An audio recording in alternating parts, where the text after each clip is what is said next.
the Wi-Fi. Are you technician? No. I'm Jude Fernando, originally from Sri Lanka, living in Ireland. Lecturer in armed conflict and peace building in the University of Dublin, and one of the coordinators of the People's Permanent Tribunal on Sri Lanka, which was held in Dublin. On behalf of International Council of Iran Tamils, I would like to welcome all of you, especially the panelists who have come here to express their solidarity to the Tamil national struggle. Before going on with the formal proceedings of the day, I would like to observe 2 minutes of silence, remembering all those people who were killed in the Tamil homeland,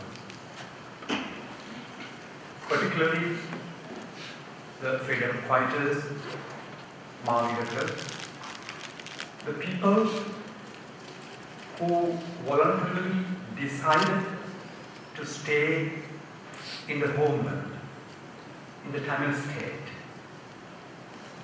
despite the fact that they knew very well they will be killed.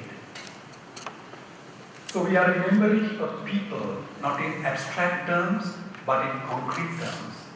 The people who belong to a land, the people who have a distinct nationality, the people who resisted to protect their nationality, homeland, and the state.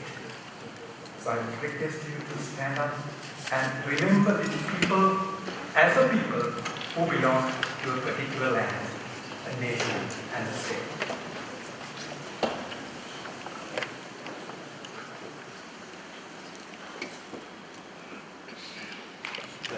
We have 3 sessions today. The first session will be on the theme of an international independent investigation on war crimes, crimes against humanity and genocide. And the second session will be on different forms or different phases of genocide. And the third session will be focusing on the need for a UN-mediated referendum in the Tamil homeland as a way forward to sustainable peace in the island of Lanka. Each session will have around 10 panelists who will be speaking for 10 minutes.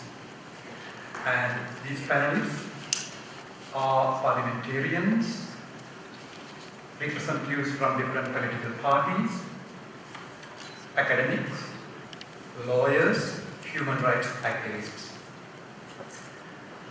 Now, I would like you to keep your questions at the end of each session.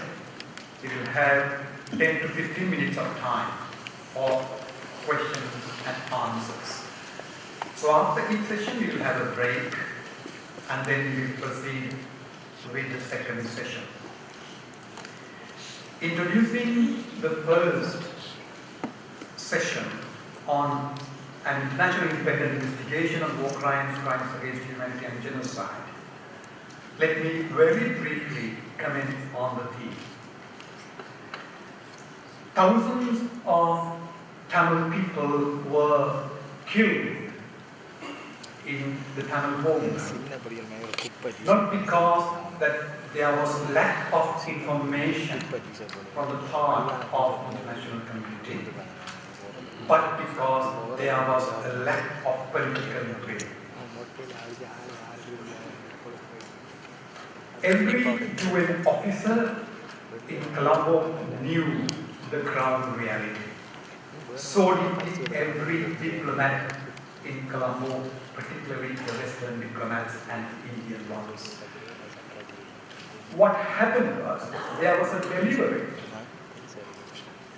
decision not to allow the final massacre to come to the public domain, lest it would create a humanitarian concern. So what happened, particularly in the last phase of the war, was not something that really connected to ignorance or kind of an omission, but connected to a deliberate, coordinated plan from the part of the international community. If we pursue an independent international investigation, what needs to be kept in mind is that this investigation not only should have, we have already more than enough evidence of war crimes, crimes against humanitarian genocide. We should also know why the information was withheld, who withheld them, who did not want to expose the information. That is extremely important for an investigation to be independent. Second point, now the information has come out through so many sources, through the commitment of so many actors. And this information is being again used by the same international community to discredit the Tamil national movement and put the blame on the Tamil national leadership. And thereby make the Tamils mere victims, not survivors who can articulate their political aspirations. Therefore, it is extremely important to identify the international complicity. The third point is, who are allies? At least we should find out who would be less culpable, who would be less complicit in this whole deliberate plan. And it was very clear during the peace process that there was a clear division of opinion and political stand in the international community with regard to the Tamil national struggle. One group in the co-chairs pushed a very strong militaristic solution, banning the Tamil political leadership and criminalizing them and legitimizing their extermination. But on the other hand, there were countries, particularly the European Union, who opposed the ban, who wanted to promote a negotiated settlement. It is extremely important for any investigation to be international that we identify who are allies and who are more complicit in the crimes committed by the Sri Lankan state against the Tamil people. So these are the 3 points I would like to mention as a start to the discussion.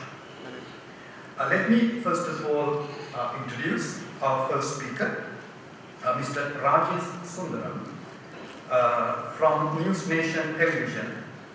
He's the executive editor. He was the former news editor of Headlines Today, which produced a very good documentary with direct evidence from the Tamil homeland on ongoing genocide. And he will speak to us from a journalist's perspective about what was going on in the Tamil homeland. Over to you.